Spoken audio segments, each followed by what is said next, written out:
Hello. Hi, John. Hi, Kayla. Hi, Caitlin. Hi, Prandel. Hi, Sweet Son. Yana. Yay. Letting folks get settled in. Hello. Welcome to tonight's GRE free prep hour. It is really nice to be here with all of you. My name is Cat. I am very obviously a GRE teacher. I've been working here at Manhattan Prep for 6 years. I have been doing these free prep hours for about 3 years now. I realized I did my first one in 2018. And I looked that up because tonight is actually my very last free prep hour. My colleague Rena is going to be taking over for me going forward. So if you are new to free prep hours, we do 2 of these a month. I typically have done one. My colleague Whit has done the other. She's awesome. And Rena's going to be taking my spot. And she is also amazing.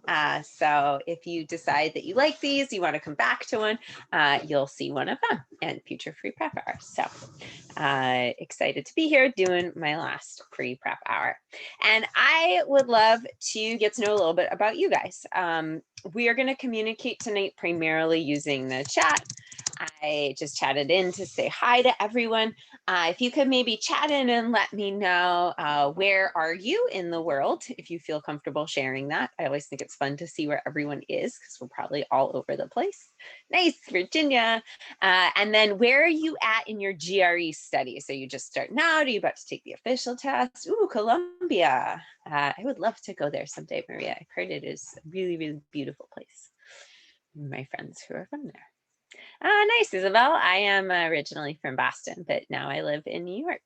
Yeah, so we got some NYC folks. Ooh, a couple Virginia folks. Nice. Iowa, Southern California.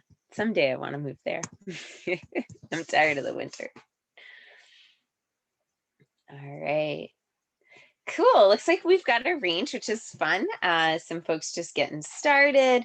Some have kind of been at it for a while, got some plans. So nice, got a month.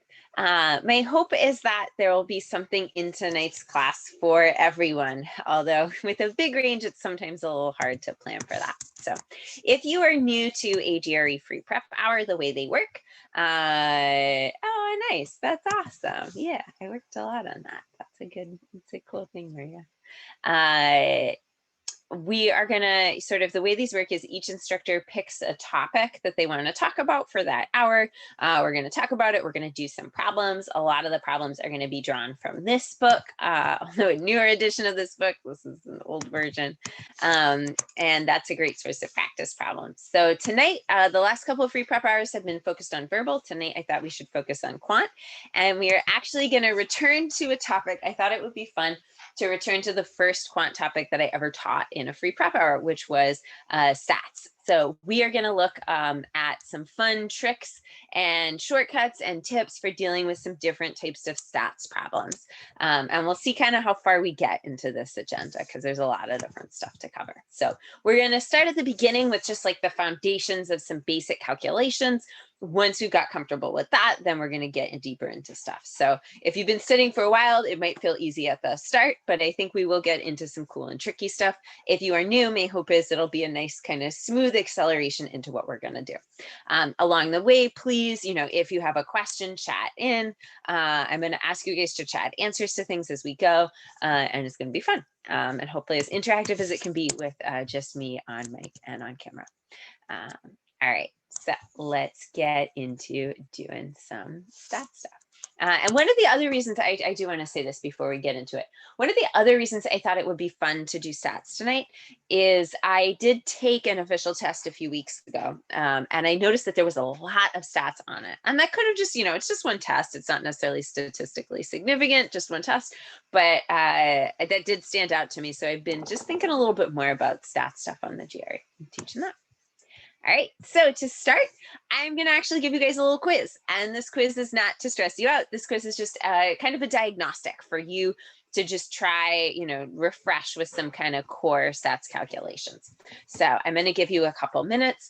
If you get answers to these questions, you're welcome to chat me the answers. I can tell you if you got them right or wrong. And if you get stuck or want a hint or have a question, you are welcome to chat me as well. Here you go. And then we'll go through all of these in a couple minutes once you've had a chance to work on them.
All right. That was just some quiet time to work on these questions. I'm going to probably go off camera when you guys are working on problems so you don't feel like I'm staring at you while you're working. So let's talk about these. And again, if you're kind of newer to studying and you're like, I forgot all of this, don't worry, we're going to talk about it. But I love what I'm seeing in the chat. Lots of really good stuff. So the most important thing to keep in mind when you are working with averages is this formula when we're talking about the mean or the arithmetic average. The sum of all the terms divided by the number of terms equals the average. So for this to find the average, I'm just going to add up all of these numbers. And since there are 5 different terms, 1, 2, 3, 4, 5, I'm going to divide by 5. That gives me 20 over 5, which is 4. And that is my average. Now to find the median, I'm going to do something a little different. So the average is the sum divided by the number. The median is the middle term. It's like the median in a road. You know, it cuts the road in half. The median cuts the data in half. So to find the median, I'm going to line up my data from lowest to highest. When I say it cuts the data in half, I mean, if I order it from lowest to highest, it should be in the middle. And 3 is right in the middle. So that is my median. So it does matter here that the 2 1s are repeated. That's important.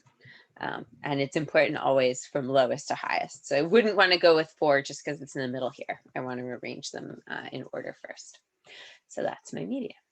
And definitely, as we go, if we're talking about stuff and you have a question, chat me, let me know. So if anything in here you have a question about, not clear, chat in. For number 2, we're going to actually use the same formula. This formula is super versatile and super helpful in lots of contexts. So here, I don't know the sum. That's what I'm missing. So I'm going to say, okay, I'm looking for the sum. I'll call that S. I have the number of terms, that's 5, and I have the average, which is 14. So I can say the sum equals 5 times 14, which equals 70. And that is number 2, which went really nicely. Number 3 is fun. So one way to do number 3 would be, which was my guess is how a lot of folks maybe did this, would be to say, okay, what is the new average once I add in the score of 30? So to say, all right, with the 5 test scores, I can find their sum, right? Same as with number 2, sum over 5 equals 22. Ooh, yes, I just got a great question. I will answer that, Isabel, in a second. Really good question. How to find the median if we have even number of terms. I'll go through number 3 first, then I'll do that. So here, I could find the sum of all 5 terms, which is 110. And then I just add in my 30. That gives me my new sum divided by 6 terms, and I get 23 1/3. But always with the GRE, be very, very careful about what exactly the question is asking. So here it's asking, how much did this average increase by? So I want to subtract my original term, increased by 1 1/3. There is, however, a shortcut. And I want to, now that we've kind of done out the longhand, I'm going to take this away for a second so I have a little bit of space to show you the shortcut. Shortcut's super helpful. So imagine, that I have a set of 5 test scores with an average of 22. I'm just going to say it's like having 5 22s. That's 5 test scores that average to 22. And then I'm going to add a score of 30. And just here, I'm going to imagine adding a score of 30 is like adding another 22 and an 8. So it's one term, but I'm kind of thinking of it as a 22 and an 8. Now there's 6 terms. And what I see is that all of this chunk just gives me the average of 22. So when I'm thinking about the increase, this is all I need, 8 divided by 6. And I can actually directly calculate my change just by doing 8 divided by 6, which also gives me 1 1/3. So this is a neat little trick if you need to calculate how an average changes. You can say, all right, I'm going to start with the new term minus the old average, the difference between those two, over the new number of terms. And that's a nice shortcut if you need to calculate how an average changes when I add a term. All right, I got a great question. What if I have an even number of terms and I want to find the median? So I'm going to show you guys that now. So let's say my list is 1 1 3 4 6 and 11 and 13. So I have a big set of data. I have 8 terms. The median in an even set like that, I made an odd number of terms. That was so silly. I can't count today. Let's see, 1, 2, 3, 4. Here we go. So here, when I have an even number of terms, I'm going to look at the 2 middle terms. And then I want to find the point that's right in between the 2 middle terms, which in this case would be 3.5. And one way to think about this is just that I average together those 2 middle terms. So I add them together, divide by 2, and that'll give me the point halfway in between them. So if I have an odd number of terms, my median will be one of the numbers in my data set. But if I have an even number of terms, the median is going to be the number that's halfway in between those, and it won't necessarily be one of the terms in the set. All right. Any other questions about this before we go and try a problem? Ooh, I see a question. Yeah, totally. So the idea here with this sort of shortcut is, let's say I had 7 numbers that average to 33. And then I'm going to add an 8th number, and the 8th number is going to be 41. And I want to know how much will the average increase. So what instead of doing this whole like find the original sum, find the new sum, going through all that kind of complicated stuff, what I could do is this. I could say, all right, I'm adding a 41. What is the distance between that 41 and 33? So I do 41 minus 33, and I'm going to then divide that by the new number of terms, which is 8. So I'm going to get 41 minus 33 is 8. I'm going to get 8 over 8. And that means the new average after I add in 41 is going to increase by 1. And that's exactly what I get if I just did this whole calculation. If I did 7 times 33 plus 41 divided by 8.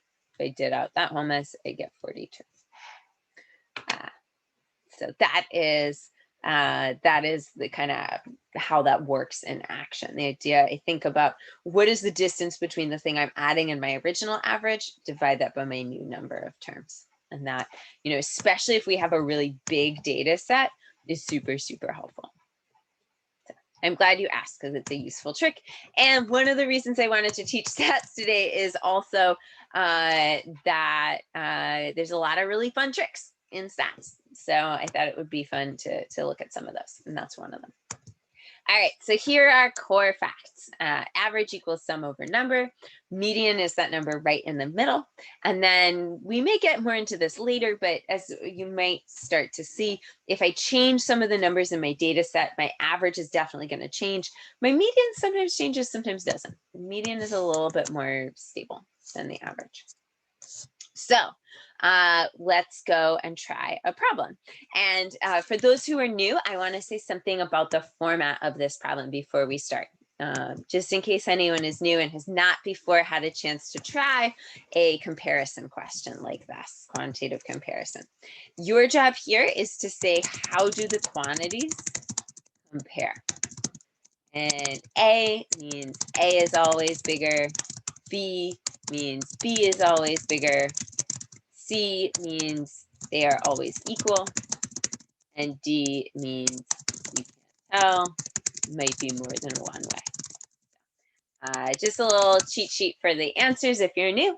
Otherwise, go ahead, try this one out. If you get an answer, go ahead and chat me. I'll give you like a minute and a half, 2 minutes to work on this.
All right, I'm going to pause us there. If you had to answer right now, like if you had to just make a guess and move on to the next question in the test, which letter would you pick?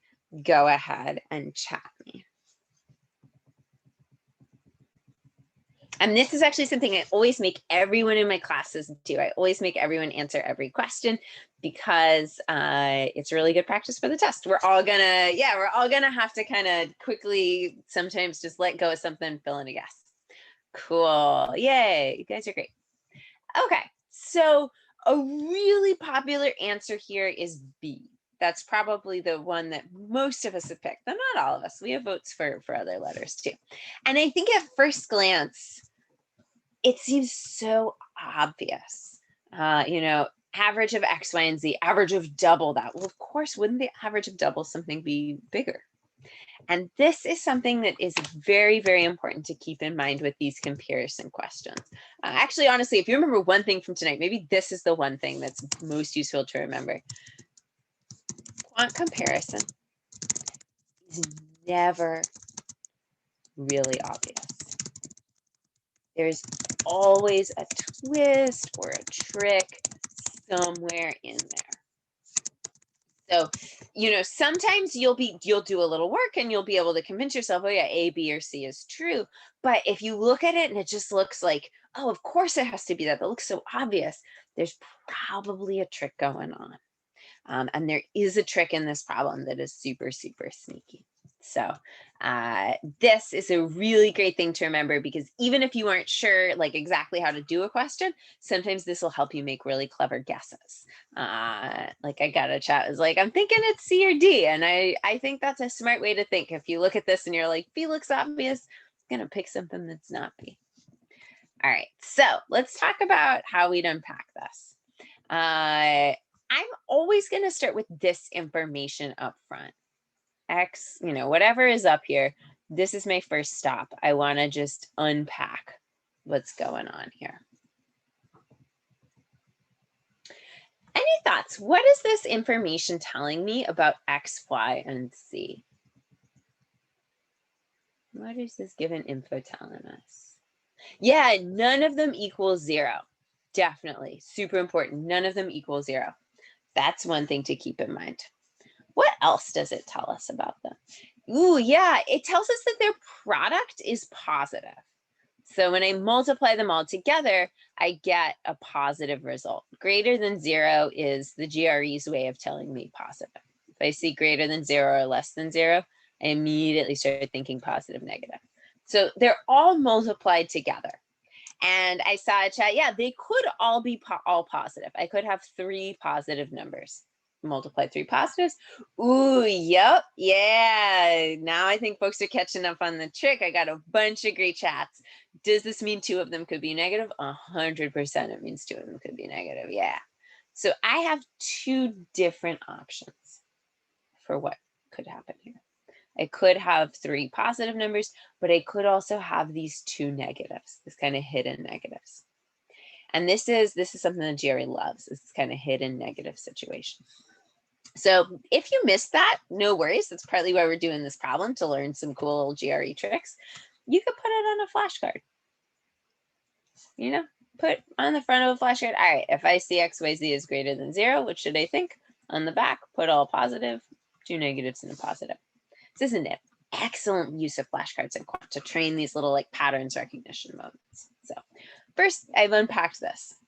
Next thing I'm going to do, I'm going to just take a moment and kind of unpack, process my quantities. So I have X plus Y plus Z divided by 3. And I have 2X plus 2Y plus 2Z divided by 3. And I'm just, again, kind of unpacking, processing what's going on there so that I can make good choices about how to approach this. Now, one thing I might notice is that both sides have a divided by 3. And if something is the same on both sides, I can ignore it because, it's the same on both sides. It's not going to make them different. It's not going to impact my comparison. So maybe I'll ignore the divided by 3 just to make my life a little easier. What I really need to compare is the sum of X, Y, and Z to the sum of 2X, 2Y, and 2Z. What should I do now?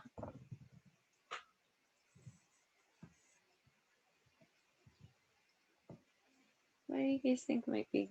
Yeah, let's test something. Ooh, actually, I got a couple great ideas. We're gonna test some numbers, but I had the fun idea to factor out the 2 over here. And I kind of like that, just kind of taking this, unpacking a step further, because then I see, oh yeah, I have this sum of x, y, and z, and I have twice the sum of x, y, and z. Just, it's gonna make my testing numbers like a little easier, a little faster to do that. So I really like that. That was a nice idea. But yeah, now let's test some numbers. Testing numbers is always a really great approach. Anytime I'm stuck, test some numbers in QC, sometimes in non-QC too. So QC is this type of question, quant comparison. So yeah, maybe I start with positives like 1 and 2 and 3, and I get 6. And then this is where the simplifying is super nice. I get 6 here. This is just twice 6. So this is greater. Cool. So there's one example of a set of numbers where B is greater. What should I test next?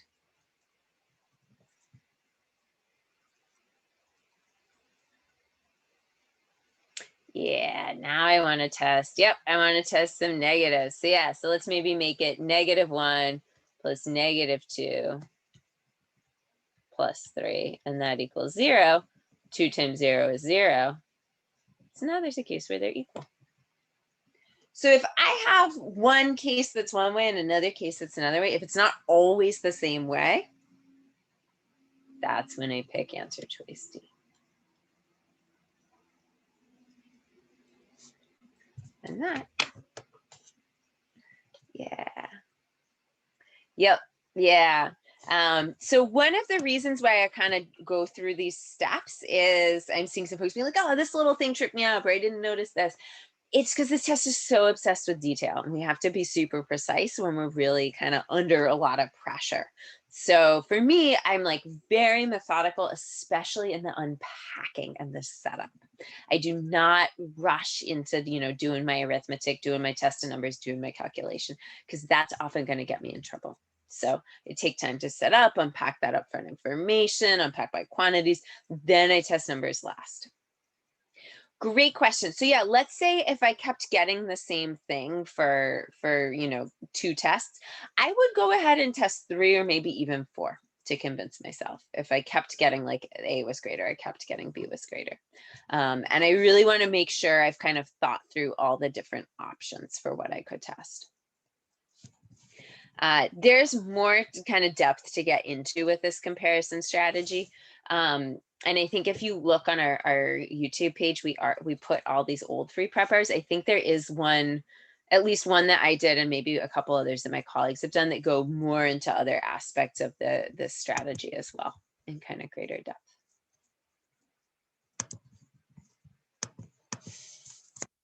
Yeah. But I want to get back into our stats stuff. We will hopefully get to do another one of these comparisons maybe toward the end, depending how timing goes. I want to get into some kind of more standard math questions where we're actually going to be just entering a number. So go ahead, try this one out. Ooh, actually, I got a really great question. So I want to answer the question. How do you balance testing numbers and finishing on time? It's why I always try to simplify the quantities like I did in this last problem, because if I can simplify the quantities, it'll make the testing faster. So that's one part, is simplify the quantities. That'll save you time. The other thing that can be really helpful is just do arithmetic drills, like find some online arithmetic drills, times tables, even just make sure that when you get to doing the testing, your math is super fast. And then the third thing I think that's always really helpful with time management is just remembering this is not a test where you are going to solve all 20 questions in a quant section. For most of us, we are going to deliberately decide not to do 1 or 2 questions and to guess on them and save that time for elsewhere. So it's kind of I think a balance of simplify the upfront information and the quantities. That'll make testing easier. Make sure your arithmetic is super, super fast, and be willing to sort of bail, guess, and move on if you get one that's particularly hard, time consuming. You should always fill in a guess. Yep. So if you're going to decide to like kind of skip something, not do it, fill in a guess before you do. You don't lose any points for guessing. You know, you can only win. You can only get lucky. You can't lose. All right. Go ahead and try this question. Chat me if you get an answer. Ooh, Diana, I got a great question. How to identify when to skip? That is a big question. I'll circle back to that in a little bit.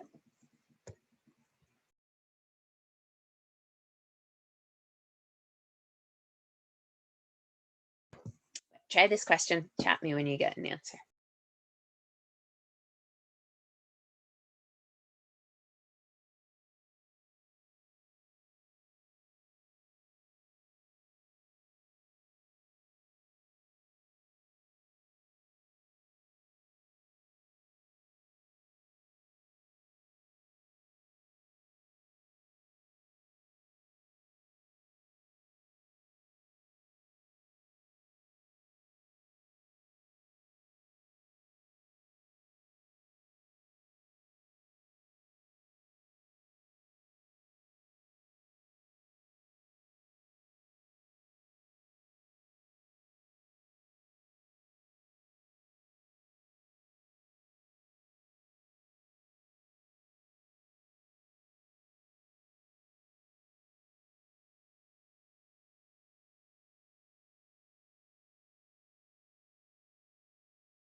Awesome. This went super, super nicely.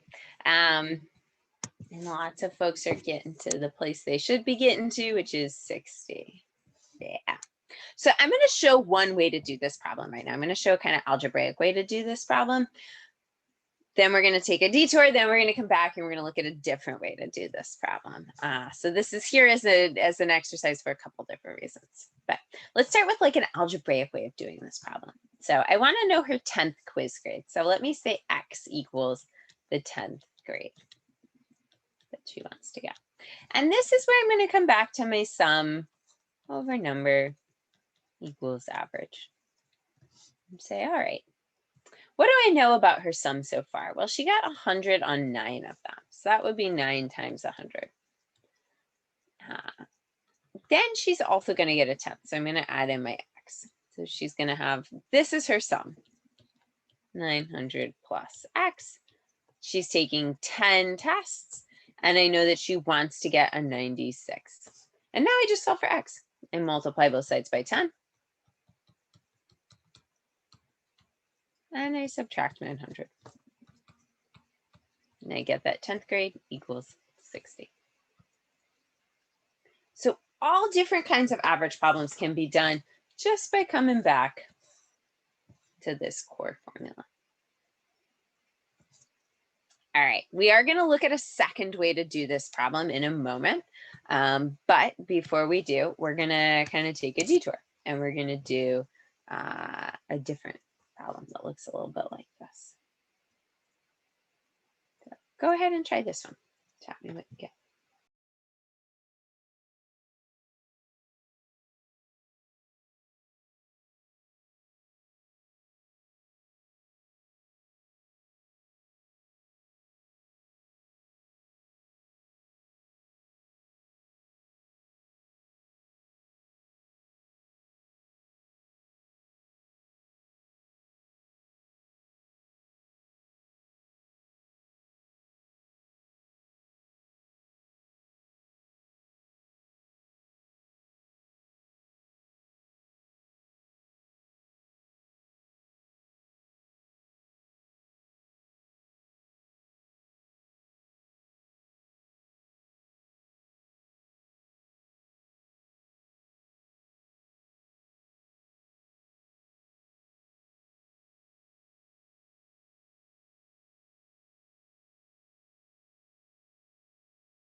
All right, awesome. This is going super well. Lots of folks getting to where they want to be, which is 90. Super nice. So I want to talk about two different ways to do this. I want to sort of talk about the long way, and then I want to use this actually to illustrate a different method, a sort of non-algebraic method for solving average problems that we're then going to apply to a couple different questions. So one way to do this is very similar to our last, right? To say like, all right, what is our sum? So I have 70 plus 75 plus 78 plus 82 plus 85 plus, you know, whatever my 6 is, my 6 exam is, let's call that X, and then 6 exams total equals 80. And so I get all of this, I sum it up, I get 390 plus X equals 480. Subtract 390 from both sides, X equals 90. Perfectly nice way to do this problem, but I hate having to add up all these numbers. Like I make a lot of little errors with arithmetic. It just makes me tired. I maybe have to use the calculator. So I want to show you a way to do this where you don't have to add up all these numbers. Just out of curiosity, how many folks did it this way? Sum over number. Cool, yeah. It's good, and you're going to use this method a bunch, but there are some nice tricks as well. So let's look at the trick. So the trick rests on an idea that is super important in a lot of different contexts and stats, which is the average is like the balancing point of the data. The sum of all distances below the average has to equal the sum of all distances above the average.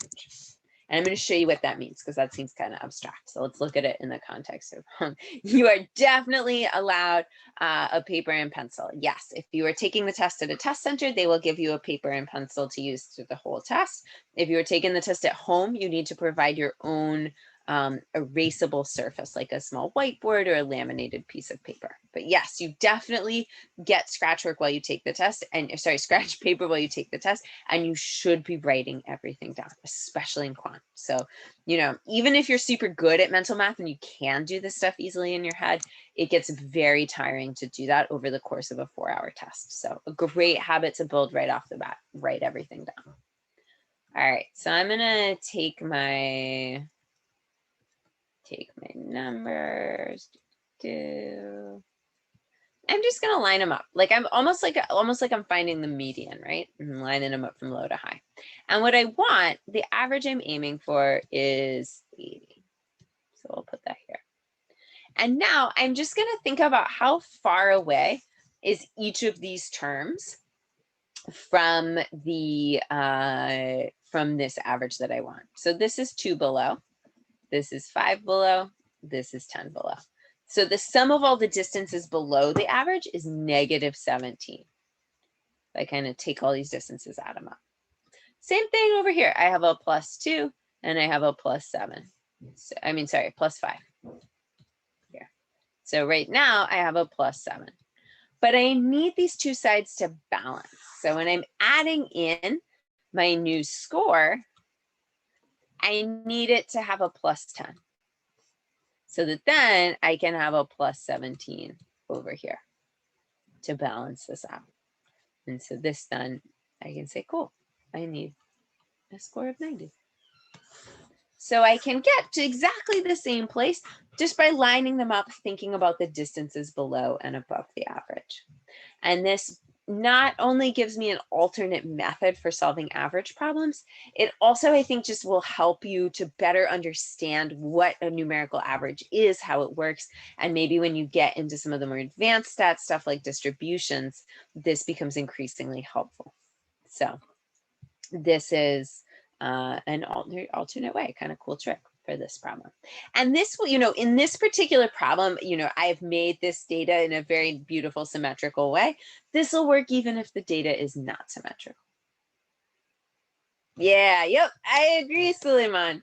And I think, I think being a little lazy is actually very helpful for taking a test like this because you have such a limited time and you have limited energy. And, if you can find the kind of lazy, easy shortcut, it helps. I joked with one of my students the other day that I'm good at this test because I'm a little bit lazy. So I've learned a lot of tricks to get away with being lazy. And there's a little bit of truth in that. You have to work hard to prepare for it, so that's not a lazy part. But when you're taking it, you want to have a little bit of a mindset of like, how do I do this in the easiest way? How do I be lazy? Ooh, so yeah, I got a great question. What if you don't know, like in the example we just did? I want to show you actually how we can solve this problem in using the same technique where we have a slightly different setup. So I like to draw just to kind of, gives me something to do on my paper, keeps me kind of organized. So let's say I'm going to draw it out. I'm going to say, all right, what scores does she have? She has 100 and she has 9 scores of 100. And the average that she wants is a 96. So I'm going to start by thinking about, okay, what's the distance? We add 10 to the average, right? So the average that we were looking for in that problem is 80. And so we add that 10 to the 80. So we want something that's 10 points above the average. So we add 10 to the 80. That's how we get to 90. I hope that helps. And maybe my going through this one will help a little bit too with that. Yeah, it could just be my drawing is not amazing. So I'm going to think now, okay, what is the distance above? Well, 100 is 4 above 96, but I have 9 of those. So I don't just have 1 plus 4, I have 9 plus 4s. So I'm going to do 9 times 4. So all of those 9 tests each adds a plus 4. That means I have a plus 36 on this side. It means I need a minus 36 on this side to balance it out. But I only get 1 test score for that minus 36. So if I only get 1 score, that 1 score has to be 36 below 96. Has to be 60. So here it works too, even though I don't know all the scores, because I think about what is the collective, or sorry, it works here even though it's a slightly different situation, is what I should have said. I think about like, what is the collective sum of all of those scores above the 96? How do I balance that out with the 1 score that I have? Yeah, I draw a lot for averages. Like this is also, I draw like this for weighted average questions too. And in part because I just never ever want to do anything in my head, and in part because the more I can keep myself organized and kind of arrange things in like a very structured way, the less likely I am to make little mistakes, which is a huge issue in quant, especially for me. That's one of my big challenges. All right, other questions about this, because then we're going to do a new problem. For this particular question, I would not use the calculator. I do sometimes use the calculator, yes. So always as you study, I would think about how do I minimize my calculator usage? How do I only turn to the calculator when I really need it? But you're going to need it sometimes. So I wouldn't go through the whole test thinking I don't ever want to use the calculator.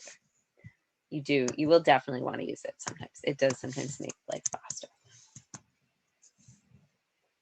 All right, so let's try a maybe slightly trickier one. Let's try kind of one that I think is pretty cool. Try either method. It's up to you. Do you want to try this kind of more visual balancing method? Draw it out. If you like that, try it, see how it works. If you feel like you want to do the algebra, try that. You've got 2 different options now. Chat me when you get an answer, or chat me if you have a question.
All right, go ahead and chat me if you have an answer. I'm also super curious about which method folks used. Folks did algebra, if you did the kind of drawing method we just looked at.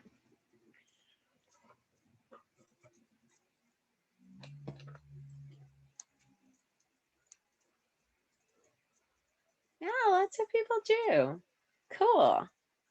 I really like that method. I know it's sometimes a bit of a love-hate. I think some of my students love it. Some of them would prefer never to use it, which is also totally fine. But I think it's always good to just try and practice multiple solutions to things. It builds a nice flexibility. It builds problem-solving skills. So even if you ultimately decide there's a particular method that's not so much for you, it's good to try it out. And you might find you really like it. It makes your life easy. So I'll go ahead and show both methods here. But before I do, one thing that I want to point out, because this was a very common thing, just be really careful about what the question wants. Because I saw lots, actually maybe the majority of people did all their math right, but just be careful about what the question is asking you to do. This is a very common pitfall in the GRE. They like to ask questions that are have a little twist in them. So I wanted to point that out because that's one of those little frustrating things about this test. All right, so let's start with algebra. Let's say X is sort of the number of the rest of the test that she's going to take. So what am I going to do? Well, I know her average is 96. And that's going to equal the sum, which is 100 on the first 600, plus, 90 times some other number over 6 plus x. Then I just, cross multiply both sides by 6 plus x times 96 equals 600 plus 90x. 96 times 6 plus 96x equals 600 plus 90x. What's 96 times 6? Oof, it's too late. I'm gonna use the calculator. This is where I'd use the calculator because I am too tired to do 96 times 6 in my head. 576. Awesome.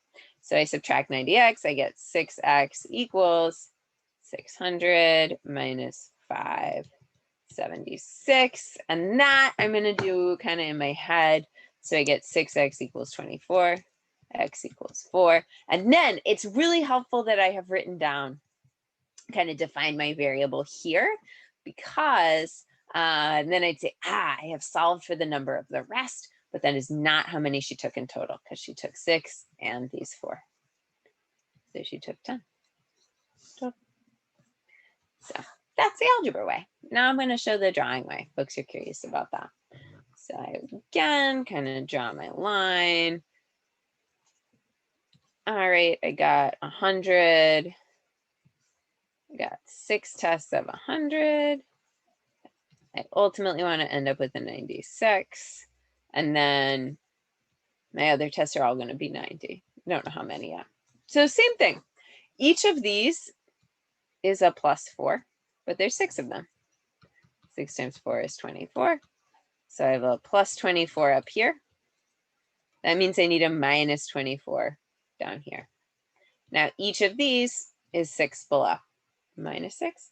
So I'm going to say, all right, some number is going to equal negative 24. And I get x equals 4. So same exact result. 2 pretty different ways to think about it. 2 pretty good ways to think about it. Questions on either of these? Which method do you like better? Everyone chat me. Which of these appeals to you more? And maybe why? Do you like algebra better? Why? Do you like drawing better? Why? Why is interesting. Yeah, maybe drawing feels faster. If you are a more visual person, I am a more visual person. Yeah, maybe algebra because you feel more confident in it, more settled in it. You've done more work with it. That could be true too. Yeah. Definitely, my advice is always practice more than one way and then figure out what works best for you. Sometimes I will give one caution, which is I think, and I say this because this is me, this is my experience. I love algebra. I love to do things algebraically. There are occasionally problems where the algebra is not worth it. So if you are someone who loves to do algebra all the time, you probably will do algebra, 95% of the time, but there's going to be a few cases where some of the non-algebra solutions like picking numbers or back solving or drawing are going to save you some time. So just if you're an algebra person, I give you that caution because that was something that really helped me, was sort of learning what is that, 10% of problems that I can do faster when I don't do algebra. Not saying that it has to be these stat problems, but I think we'll all come across that at some point in preparing. All right. I have 5 minutes. I gotta think about what I want to do.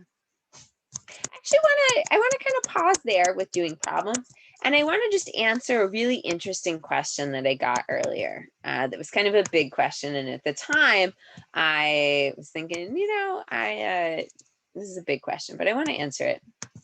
So, last thing we're going to talk about in our last 5 minutes: how do you know when to skip a problem when you're taking the test?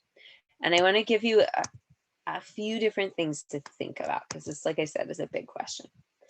I think the first thing to think about is pay attention to what your strengths and weaknesses are as you study. So partly you know when to skip a problem because you should go into the test sort of knowing this type of question has a low accuracy for me or is slow for me, whereas this is a definite win for me. So one of your goals in studying is to obviously, increase the percentage of questions that you can do quickly and accurately and happily, but it's also to learn a little bit about what some of your weaker points might be as well. For me, it is things that involve converting like billions to millions or kind of powers of 10. Really don't like that stuff. So for me, that's when I see something like that, I'm like, I'm a little wary. The other thing that I always suggest is get started unpacking it. Maybe take 30 to 60 seconds to kind of start unpacking a problem. Not going well, yes, move on. So give yourself a little bit of time, but then have a point, kind of 30 to 60 seconds in where you say like, okay, I'm going to pause. I'm going to reconsider. Should I keep going? If you are really stuck and going around in loops, no matter how much time you've put in, yeah, it's some questions you might decide to skip sooner than 30 to 60 seconds, but that's kind of my check-in point where I'm like, really, should I keep going? But yeah, you definitely might sometimes decide before those points to bail. Um, even if you sink 2.5 minutes into a problem, if you get to that point and it's not going well, bail. I think a lot of times people run into trouble with timing with the sunk cost fallacy, where they're like, I put 2 minutes into it, I can't give up now. And then they end up putting 4 or 5 minutes into it, and that makes the whole problem, compounds the whole problem. If you know you don't know a topic, that's in sort of easy, immediate fail. And then the other last thing I'll say is you can always mark things. There's that mark and review screen tool.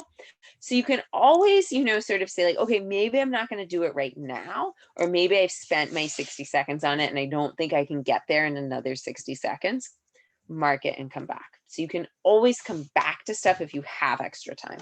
But if you sink too much time in up front and you don't kind of get to finish a section, get stuck, that's where you get into trouble. So this is, definitely like a complicated question. It's something I spend, for example, a lot of time talking with course students or tutoring students about as we go through prep stuff. But this is kind of my quick and trying to be very straightforward and clear thoughts on how you know when to skip a problem. All right. Any last questions? Yeah. Yes. So you should always, if you're going to mark things, you know, you should always fill in a guess before moving on. So maybe, you mark 4 and then you have 2 minutes left over. So you only can go back to one of those. Pick one to go back to, solve that. And then, you've filled in a guess for the others and you'll let them go. But I said this earlier, but I'll say it again because it's very important. We're very rarely aiming to solve. Very few people, I think, should aim to solve all 40 questions on the quant questions on this test. So it's totally fine to say, like, here is a question that, I'm just never going to deal with. I'm going to guess, I'm going to skip, I'm going to let go of it. And I'm going to use that time to be more accurate elsewhere. You can get a very, very high score without getting every single question right. And I took the GRE a couple of weeks ago. There was a geometry question that I just never figured out, could not do. I've been, spent years and years and years on these tests, and I just was totally stumped by it. So we're all going to have that question or those questions. Sometimes it's a couple that we just don't do. Let's see. Is it reasonable to think you can have a handle on every topic they might ask on? Depends how much time you have and how interested you are in revisiting all of the math. But I would say for most folks aiming for like 85% of the content, you're allowed to have a couple little topics that you don't deal with. Like maybe you decide you never want to do probability, or maybe you decide you never want to deal with normal distribution. I think I would not go into this test saying I'm going to know 100% of 100% of the material. Pick your battles. I think, in terms of when to set a test date, it varies a lot from person to person. I think on average, the sort of average timeline I see is like 3 to 6 months cumulative studying. I've seen people do it in less. Sometimes what I also see work is people kind of work hard for 3 or 4 months. They improve, but they maybe don't get to where they want to be exactly. They take a break for a couple of months and come back. So, if you're in the middle of a course, it is very middle of a course, you are not going to feel ready because you are going to be just like adrift and learning a ton of new stuff. And that's actually kind of unsettling. So middle of the course, it's normal to sort of not feel like you're super comfortable with everything. Maybe give yourself a little bit more time on the end of the course, if you can, with your deadlines, thinking about, okay, maybe I'll spend like a month or two after this course ends. Depends a little bit too, like what your life is like. If you know, like, yeah, I can put in like, 10, 12, 13 hours of studying a week, you might need less time. If you're busy with other stuff more and can't find that time, then maybe it's just a longer time horizon.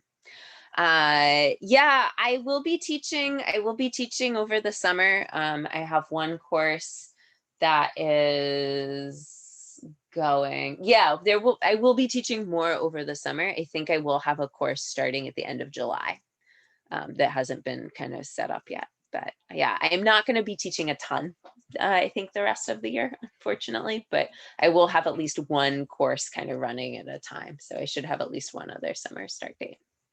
How often should I study? That is a great question. I would say, aiming for 4 to 6 days a week, but shorter sessions. So I'm a big fan of more days, but then maybe just like an hour or so on those days. So frequency is sometimes more important than having like, 4 hours on Saturday and Sunday and then not touching it during the week.